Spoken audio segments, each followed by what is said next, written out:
Bien, nous ouvrons la séance publique du conseil municipal du 15 février. Il est 18 h. Nous allons vérifier le quorum et la présentation des pouvoirs. Nous excusons donc ma première adjointe Lise Fournier qui est souffrante et qui a donné procuration à Jean-François Cide. Maxime Savy en déplacement m'a donné procuration. Monsieur Pascal Chabosson arrivera un petit peu plus tard dans le cadre du conseil parce qu'il est en train de travailler. Pour Madame Villa, n'a pas de procuration. Donc, en application de l'article L 2121-15 du Code général des collectivités territoriales, une auxiliaire au secrétaire de séance est désignée à la personne de Madame Aline Josse, chargée de l'organisation et de l'administration générale des services à la mairie. L'ordre du jour, je vais vous demander d'approuver l'ajout d'un point à l'ordre du jour, car le CIVOM Narbonne rural nous réclame une délibération dans un délai court, 40 jours après avoir fait son assemblée, et nous avons besoin de donner une réponse avant le prochain conseil municipal qui n'aura lieu qu'en avril. Donc ce point vous sera expliqué un petit peu plus tard par Madame Pellegrin, mais je vous demande de me permettre d'ajouter ce point à l'ordre du jour. Est-ce qu'il y a des questions avant qu'on passe au vote? Donc vous êtes... pas de questions. Qui est contre cet ajout? Qui s'abstient? Donc on peut ajouter ce point à l'ordre du jour. Je vous remercie. Nous allons désigner un ou une secrétaire de séance. Je vous propose Isabelle Bastier, qui l'accepte. Y a-t-il d'autres candidatures? Dans ce cas-là, vous êtes désignée, Madame Bastier, comme secrétaire de séance. Compte rendu des décisions du maire en application, vous le savez, de l'article L2122-23 du CGCT, vous m'avez donné des délégations et je vous rends compte notamment d'une décision, la 12e décision de 2022, portant conclusion d'un bail commercial avec la société L'Institut de Beauté, Madame Tiffany Venturini, que vous connaissez bien, pour le local situé 8 rue Émile Puit, même s'il donne sur l'arrière, c'est l'ancien local des infirmières, qui est donc maintenant un institut de beauté. C'était sa destination initiale il y a quelques années. Et le loyer a été fixé à 250 € par mois. Et nous aurons à délibérer un petit peu plus tard concernant une remise gracieuse. La deuxième décision, c'est la première décision de l'année 2023. C'est une modification d'une décision de juillet 2022 par rapport à une demande de subvention pour la création de la maison de la culture. Vous savez qu'on veut faire en rez-de-chaussée de la mairie une maison de la culture, et au vu de l'évolution des devis, nous avons modifié le montant total des travaux. Le montant total du coût des travaux est estimé à 236 443 € hors taxe. Nous sollicitons l'aide de l'État, c'est ce qu'on appelle la DETR, la dotation d'équipement des territoires ruraux, à hauteur de 20%, c'est-à-dire 47 288,60 €. Nous sollicitons le département de l'Aude, à hauteur de 20% aussi, pour la même somme, 47 288,60 €, et le Grand Narbonne par le biais des fonds de concours à hauteur de 30%, soit 70 932,90 €. Le Grand Narbonne délibère demain soir pour les fonds de concours. Ensuite, pour l'État et le département, nous aurons les décisions au printemps. Donc vous l'avez compris, 20, 20 et 30, nous sommes à 70% de subventions demandées pour cette maison de la culture. Voilà pour le rapport des décisions. Y a-t-il des questions? On passe au vote. Qui est contre? Qui s'abstient? C'est approuvé à l'unanimité. Je vous remercie.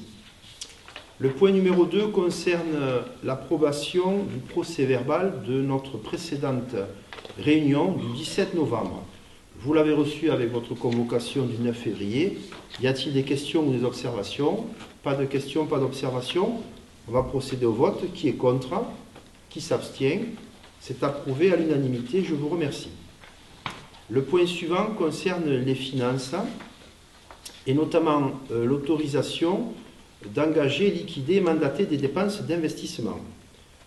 Comme vous le savez, chaque année, le budget de la commune se vote avant le 15 avril. Nous aurons le conseil municipal le 11 avril. Pour autant, entre la fin de l'année et cette date fatidique du conseil municipal, il y a toujours une période...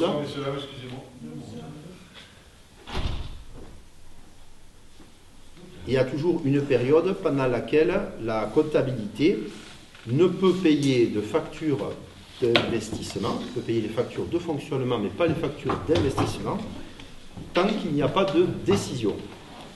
Donc, nous vous proposons de permettre l'exécution de cette avance, en quelque sorte, avant le vote du budget du 11 avril, sachant que tout cela est encadré, bien évidemment. On ne peut pas dépasser 25% du montant total qui sera voté le 11 avril. Soit 25% de 581 000 euros correspond à 145 000 euros. Voilà, donc ces crédits correspondants seront inscrits au budget lors de son adoption. Il ne s'agit pas de rajouter une somme, il s'agit juste d'anticiper le vote du budget du 11 avril. Vous avez l'habitude, on le fait chaque année. Avez-vous des questions? Alors on va procéder au vote. Qui est contre? Qui s'abstient? C'est approuvé à l'unanimité. Je vous remercie. Le point suivant concerne une demande de remise gracieuse. Comme je vous l'ai expliqué, nous avons signé le 14 décembre un bail avec Madame Tiffany Venturini et pour qu'elle prenne à bail commercial le local pour faire son institut avec un loyer de 250 euros. Évidemment, elle n'a pas ouvert son activité le 14 décembre, elle l'a ouvert début janvier et donc lui permettre d'entrer le 14 décembre lui a permis de faire des travaux. Elle a remis en peinture, elle a fait différents travaux. Je vous demande donc de lui offrir le loyer du 14 au 31 décembre, soit la somme de 145,16 €. C'est le prorata pour ne pas qu'elle ait à payer c'est une aide pour son démarrage. Avez-vous des questions, des interventions? On procède au vote. Qui est contre? Qui s'abstient? C'est approuvé à l'unanimité. Je vous remercie. Finance toujours, avec des dépenses à imputer au compte 6232, dit fêtes et cérémonies. Il est demandé aux collectivités, comme notre commune, de faire procéder à l'adoption par notre conseil municipal d'une délibération qui précise les principales caractéristiques des dépenses à reprendre au compte 6232, dit fêtes et cérémonies. Alors, nous proposons de mettre dans ces dépenses suivantes. D'abord, d'une manière générale, l'ensemble des biens, services, objets, denrées divers ayant trait aux fêtes et cérémonies. Par exemple, décorations de Noël, illumination de fin d'année, objets, jouets, friandises pour les enfants, etc. Je vous fais grâce de la liste qui est assez longue. On propose aussi de mettre dans ce chapitre les fleurs, bouquets, gravures, médailles et présents offerts à l'occasion de divers événements, lors des mariages, décès, naissances, récompenses sportives, culturelles, etc. Le règlement des factures de société ou troupes de spectacle qui sont liées à leurs prestations. Les feux d'artifice, concerts, manifestations culturelles, location de matériel, podium, chapiteaux, les frais d'annonce et de publicité, ainsi que les parutions liées aux manifestations. Enfin, les frais de restauration, de séjour, de transport des représentants municipaux, élus et employés, accompagnés le cas échéant de personnalités extérieures, lors de déplacements individuels ou collectifs, de rencontres nationales ou internationales, manifestations organisées afin de favoriser les échanges ou de valoriser les actions municipales.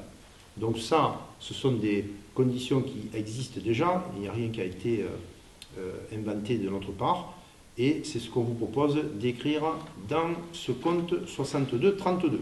Il n'y a aucune incidence sur le budget, il s'agit juste de préciser quelles sont les dépenses à intégrer dans ce compte. J'ai fini mon exposé, y a-t-il des questions? Pas de questions, on procède au vote. Qui est contre? Qui s'abstient? C'est approuvé à l'unanimité, merci. Le point numéro 6. Nous allons établir avec la commune voisine et amie de Névian une convention pour l'accueil des enfants de Névian, pour qu'ils soient pris en charge par leur commune dans le cadre d'un accueil, celui de Léo-Lagrange, ce qu'on appelle l'ALSH, l'accueil loisirs sans hébergement. Vous savez qu'il y a une convention qui a été signée, un accord cadre entre la commune de Montredon et Léo-Lagrange pour l'accueil des enfants. Et donc, nous avons proposé à Névian, puisque Montredon accueille des enfants de Névian, une convention qui précise notamment les modalités. Pour faire rapide, il y a un coût qui est supporté par les familles, un coût qui est supporté par la CAF, en fonction du coefficient familial, et un coût qui est supporté par la commune. Et donc la commune où habite l'enfant, Névian en l'occurrence. Voilà donc ces modalités sont fixées dans la convention qui est annexée à la présente délibération. Alors je vous fais grâce de la lecture de la convention, mais si vous voulez la parcourir, ça n'est pas un problème, elle est à votre disposition. Avez-vous des questions? Pas de questions? On procède au vote. Qui est contre? Qui s'abstient? À l'unanimité, c'est approuvé. Je vous remercie. Le point numéro 7 concerne les ressources humaines encore, et notamment la création d'un poste concernant la police municipale. Vous n'êtes pas sans savoir que Franck Diloiré travaille depuis de longs mois à la création d'une police pluricommunale avec Névian et Marcorignan. Cette police qui sera basée en prise de poste à Montredon, dans la mairie de Montredon, aura 3 policiers, 2 gardiens brigadiers et 1 brigadier-chef principal. Le brigadier-chef principal a pour mission de coordonner l'action des gardiens brigadiers. Et donc, nous avons besoin de créer cet emploi pour le recrutement de cette personne. Névian embauchera un gardien brigadier, Montredon embauchera un brigadier chef principal, et Montredon versera dans cette police pluricommunale son gardien brigadier actuel, M. Michel Orgilès, et donc cela constituera un effectif de 3 policiers pour les 3 communes. La répartition se fera ensuite au prorata de la population. Donc entre Montredon, Névian et Marcorignan, entre 1300 et 1500 habitants, c'est grosso modo 3 parts de 33 à 35% qui seront réparties donc à la fois pour les 45 000 € d'investissement, achat du véhicule et son flocage, achat d'un éthylotest, achat d'un coffre pour les armes à feu, achat d'un cinémomètre, et donc ça c'est les 45 000 € d'investissement, et ensuite tous les frais de fonctionnement à l'année, environ 120 000 €, composés essentiellement des 3 salaires, seront donc là aussi répartis à chaque fois seront répartis à chaque commune en fonction de sa population. Donc pour cela, nous avons besoin de créer un emploi permanent correspondant au grade de brigadier-chef principal catégorie C à temps complet, recruté par la commune de Montredon-des-Corbières. Y a-t-il des questions? On va procéder au vote. Qui est contre? Qui s'abstient? C'est approuvé à l'unanimité. Je vous remercie. Il n'a pas le temps de souffler. Alors, point numéro 8, foncier. Vous connaissez la SAFER qui s'occupe notamment de veiller aux transactions sur les terres agricoles. Vous savez que lorsqu'un bien se vend, le notaire doit informer la mairie lorsqu'il s'agit d'un bien d'habitation pour savoir si la mairie veut préempter le bien. C'est ce qu'on appelle la déclaration d'intention d'aliéner, la DIA. En l'occurrence, lorsqu'il s'agit de terres agricoles, il n'y a pas d'obligation pour le notaire d'informer une commune. Donc, la SAFER nous a rencontrés pour nous proposer 2 conventions. C'est pour ça que vous avez 2 délibérations, la 8 et la 9. La première convention, c'est une convention pour la maîtrise des biens sans maître ou vacants. La SAFER nous a indiqué qu'il y avait un certain nombre d'hectares de terres agricoles sur notre commune qui avaient perdu leur propriétaire. Alors comment on perd un propriétaire? Tout simplement lorsqu'il n'y a plus d'héritier, lorsqu'il y a une prescription extinctive au bout de 30 ans, sans usage, un bien se retrouve sans maître ou bien vacant. La SAFER nous propose de faire un état des lieux de l'ensemble de ces hectares pour la somme de 1 750 €. Si nous acceptons cette convention, ils vont faire une étude de repérage de ces biens. Ensuite, quand ils nous auront fourni la liste, la municipalité pourra devenir, sans rien payer, propriétaire de ces terres, à la condition de passer un acte administratif. On ne passe pas devant notaire, c'est la SAFER qui rédige l'acte administratif, et pour cela, il y aura un coût forfaitaire unitaire entre 450 et 500 € en fonction du bien et de la taille du bien, sachant que nous n'avons pas l'obligation de payer cette somme si nous ne voulons pas intégrer ces biens sans maître et vacants dans le patrimoine communal. C'est très intéressant parce que ça va permettre de remettre un peu d'ordre dans ces biens et ensuite, éventuellement, de nous tourner vers nos amis de la cave coopérative avec cette liste de biens qui seront désormais propriété de la commune et qui pourront éventuellement bénéficier aux viticulteurs ou à d'autres jardins partagés ou autres solutions en fonction de leur emplacement. Bien évidemment, on ne sait pas où ils sont, sinon on n'aurait pas besoin de payer 1 750 € si nous savions où sont ces biens. Voilà pour cette convention. Y a-t-il des questions? On va procéder au vote. On connaît, oui, on connaît le volume de ces parcelles, il y en aurait beaucoup. Il y aurait 15 hectares. 15 hectares, ce qui n'est pas négligeable. Voilà. Mais on ne sait pas la localisation. Elles sont sur le domaine de la commune, mais il y a 15 hectares de biens à récupérer. Et encore une fois, il n'y aura pas de coût d'acquisition. Il ne s'agit pas d'acheter à quelqu'un, il s'agit de faire reconnaître par un acte administratif qu'il n'y a plus de propriétaire et que donc ça devient intégré dans le domaine communal. D'accord? Alors, procédons au vote. Qui est contre?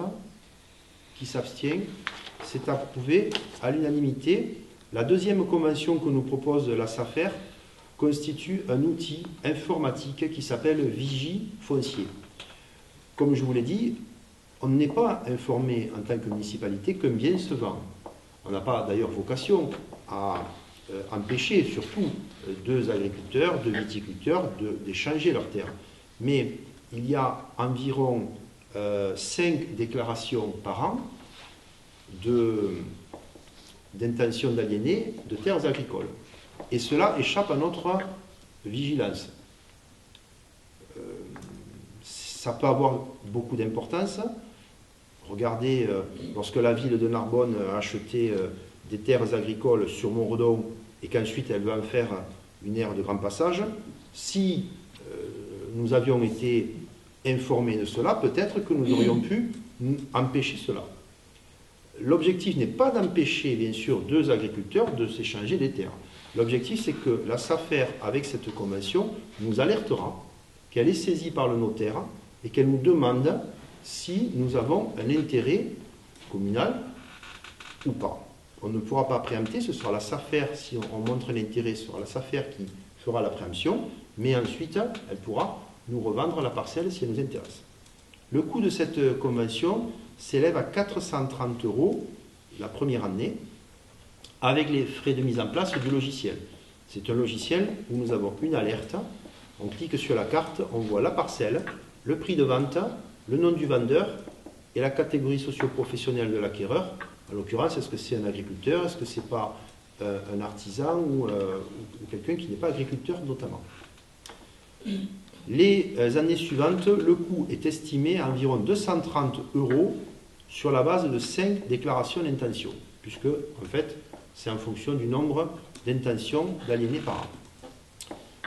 Nous trouvons intéressant d'avoir cette vigilance, c'est pour ça que ça s'appelle Vigifoncier, pour justement le cas que je venais d'évoquer, qui a pu échapper à la vigilance d'une municipalité, dans l'intérêt toujours du monde viticole. Des questions, des interventions? Procédons au vote. Qui est contre? Qui s'abstient? C'est approuvé à l'unanimité. Il y a une demande qui émane de l'ONF, c'est la 11e délibération, non pardon, la 10e, c'est une procédure de distraction du régime forestier de la parcelle C706. Pour le régime forestier en gestion de l'ONF, nous avons 3 parcelles, la parcelle C706, C476 et C477, qui sont situées au lieu-dit de la Combe du Meunier, proche de la ZAC du Castellas, à l'endroit où il y a une antenne relais de téléphonie et où il y a le château d'eau. Elle ne représente aucun intérêt pour la gestion de l'ONF, parce qu'elle est trop près de la zone d'activité. En échange, il nous demande si nous voulons échanger en fait ces 3 parcelles que je viens de citer proches de la zone par les parcelles B900, B887, B889, B898 et B899 qui sont situées quant à elles sur le lieu-dit Combe d'Albosc, au-dessus de la mairie, près de la table d'orientation. Et donc, si nous acceptons la demande de l'ONF, on retire 6,5 hectares du régime forestier et on en ajoute 10 hectares au-dessus. C'est dans la logique et la continuité de la gestion du régime forestier, puisque les parcelles qu'on leur attribuerait sont proches des parcelles qui sont déjà en gestion par l'ONF. Alors évidemment, il n'y a aucun coût. Ce n'est pas une vente, c'est juste déplacer des parcelles de régime forestier sur un autre secteur. Y a-t-il des questions? Pas de questions? On va procéder au vote. Qui est contre? Qui s'abstient? C'est approuvé à l'unanimité. Je vous remercie. Le point numéro 11 concerne la participation donc communale au financement du CIVOM. C'est ce que je vous demandais d'approuver en tout début de séance. Et je passe la parole à mon adjointe, Madame Pellegrin, qui se trouve être la vice-présidente du CIVOM. Donc, le 17 novembre dernier, le conseil municipal avait, rappelez-vous, accepté la modification des statuts du CIVOM qui permettait donc au CIVOM de percevoir des premiers des taxes, de redevances et de contributions. À cette époque-là, il n'y avait aucune conséquence ni incidence. Il se trouve que le CIVOM, comme vous le savez, fonctionne avec des subventions et avec des aides de l'ARS et du conseil départemental, et bien sûr la participation des bénéficiaires, mais également la participation de toutes les communes qui font partie du secteur du CIVOM Narbonne rural. Jusqu'à présent, la participation de la commune s'est levée à 10 € par habitant. En sachant que nous étions 1492 habitants, ça représente à peu près 15 000 € par an qui étaient pris sur la totalité sur le budget de la commune. Cette année, enfin l'année dernière déjà, mais cette année, la fragilité financière du CIVOM à la suite d'un diagnostic qui a été fait par le département, a incité le CIVOM à solliciter auprès des communes une participation supplémentaire.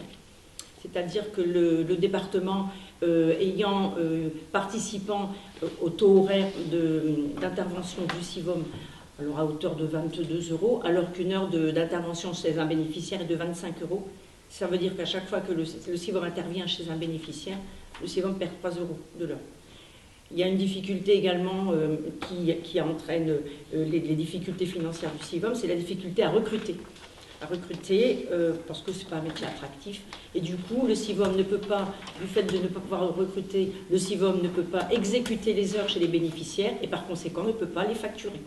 Donc, ce qui a entraîné donc, une fragilité de la situation du CIVOM et qui a obligé le comité syndical donc, du CIVOM qui s'était réuni en début d'année, en janvier, à demander et solliciter d'augmenter la part municipale des communes en passant de 10 à 20 € par habitant.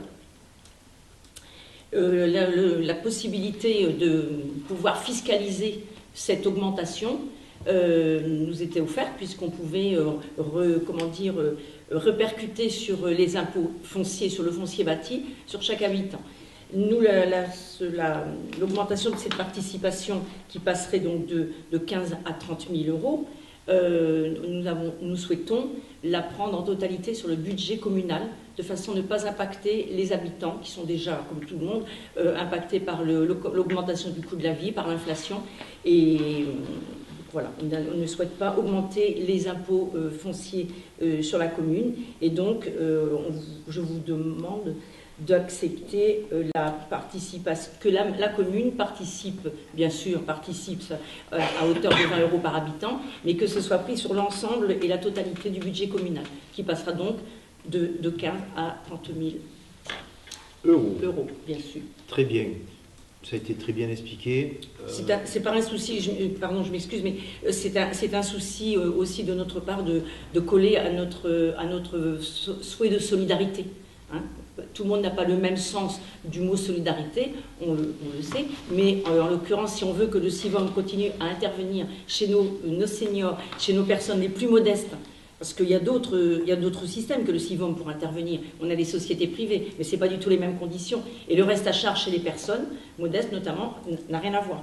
Donc du coup, si on veut continuer d'avoir cette image et cette fonction de solidarité entre nous tous, eh bien, voilà, en sachant que c'est une augmentation pour l'année 2023, mais ça ne veut pas dire que tous les ans, on augmentera de 10 €. Hein, les difficultés du CIVOM, elles devront se résoudre au fur et à mesure des années par la mise en place aussi de nouvelles méthodes de travail et puis de transformation du CIVOM en interne. Mais bon, ça c'est un autre débat.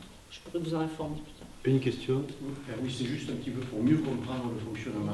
Parce que là, la présentation est parfaite, il n'y a rien à dire. Et le principe de la solidarité s'exerce, ce qui est normal, ne serait-ce que pour garder le CIVOM.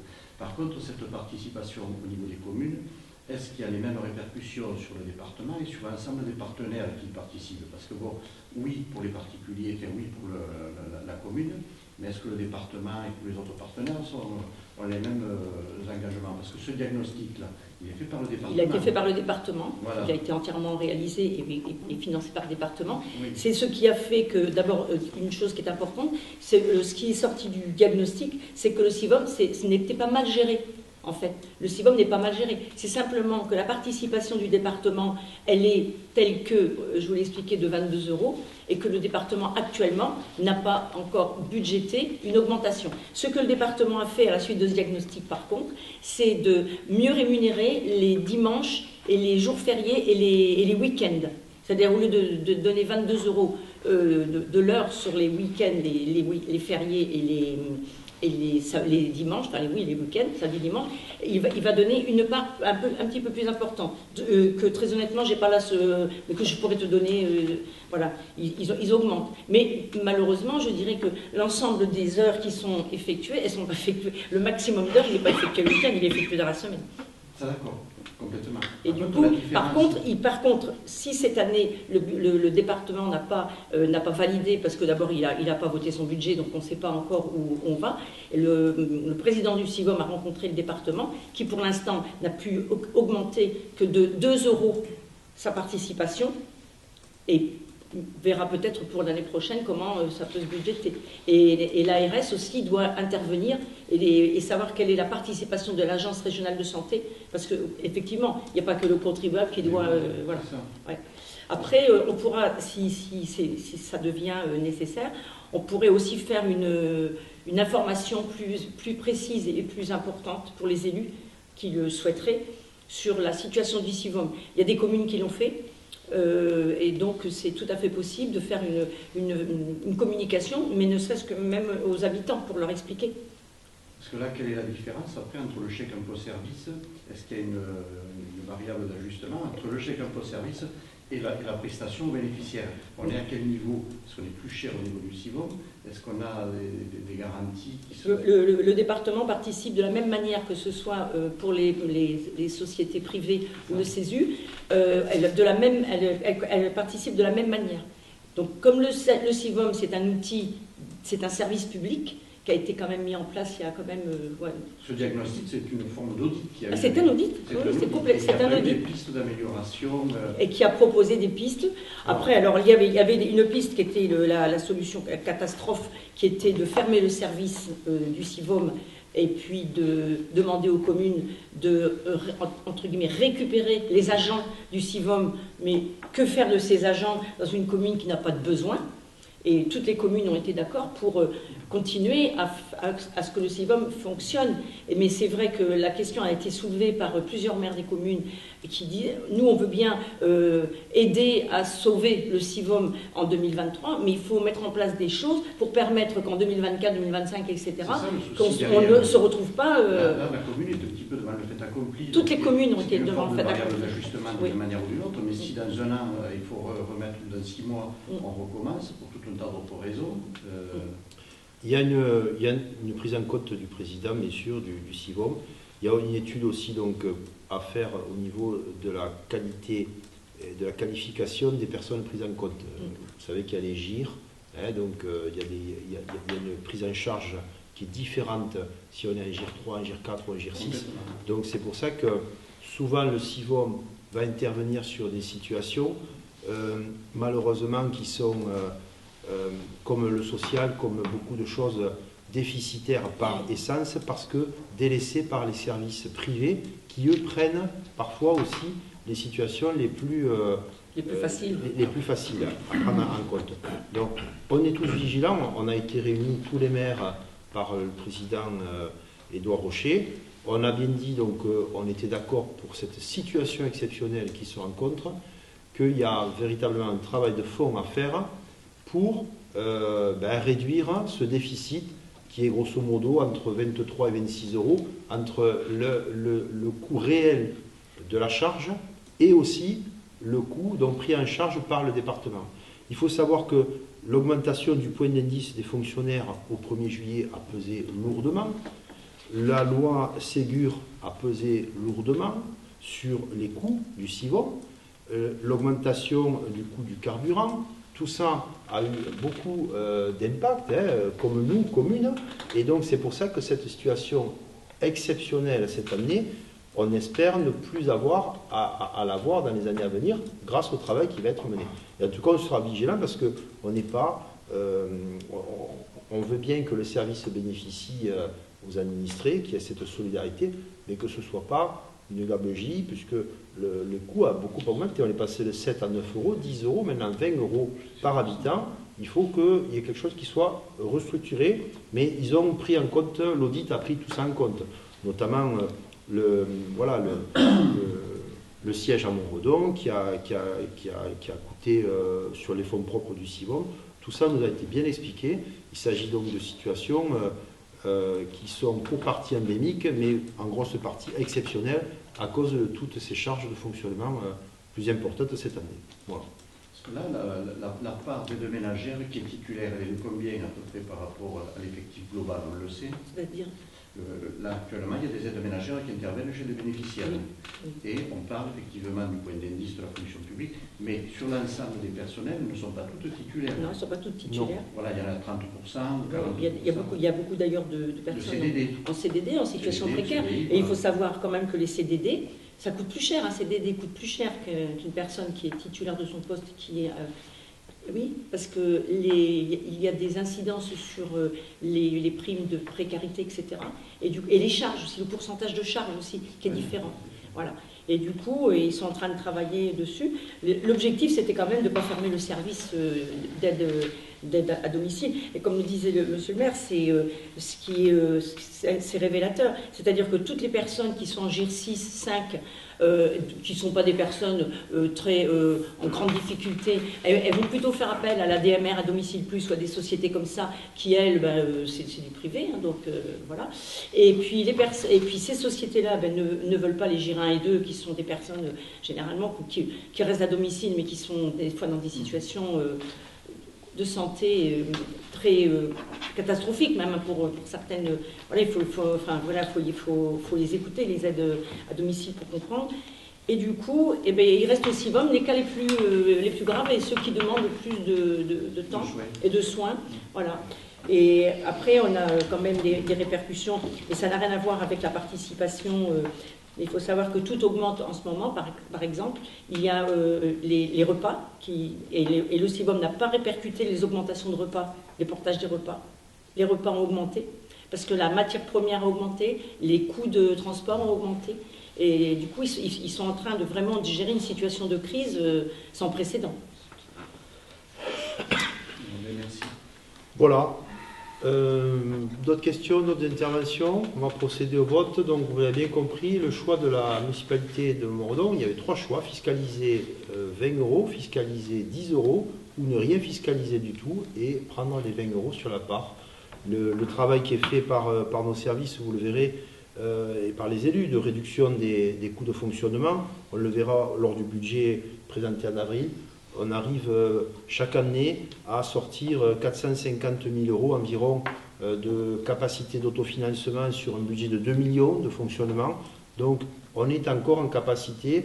Ces nouveaux 15 000 €, bien sûr, sont une charge supplémentaire, mais en rapport aux économies de 450 000 €, c'est pour vous donner un ordre d'idée. La bonne gestion fait qu'on peut encore, dans notre commune, supporter ce coût. Évidemment, une commune de 10 000 habitants, c'est des sommes beaucoup plus importantes. Mais voilà, donc je vous propose d'approuver cela. Merci, Mme Pellegrin, de cette présentation. Qui est contre? Qui s'abstient? C'est approuvé à l'unanimité. Je vous remercie. Information municipale, lundi 20 février, de 14 h à 18 h, il y a les portes ouvertes de la résidence d'autonomie, que j'aurai le plaisir d'inaugurer demain avec la présidente du département à 17 h. Demain, ce n'est pas public, c'est lundi 20 février, 14 h, 18 h. Vous pouvez, sans rendez-vous, aller visiter la résidence de l'autonomie. Monsieur Limousin vous fera voir tout cela. Le 11 mars, nous aurons une réunion publique. Il s'agit d'un samedi de 14 h à 17 h. Une réunion de présentation du bilan de mi-mandat, puisqu'on approche du 15 mars, qui est la date de notre élection. Donc le 11 mars, un samedi après-midi, nous présenterons dans la grande salle salle polyvalente les points que nous avons réussis, ceux que nous n'avons pas encore réalisés, et ce sera un échange avec la population pour expliquer où est-ce qu'on en est de notre bilan de mi-mandat.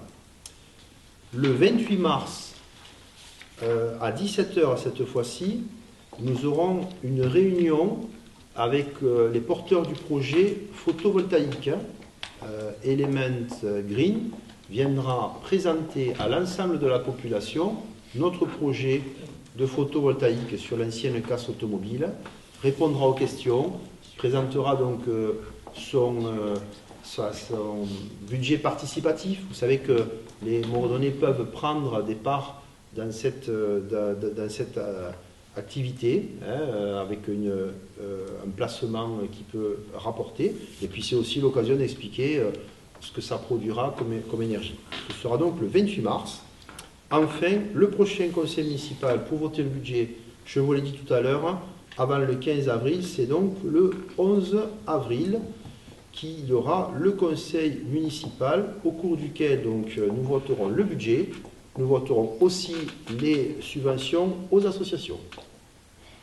Voilà, j'en ai terminé de cette information municipale.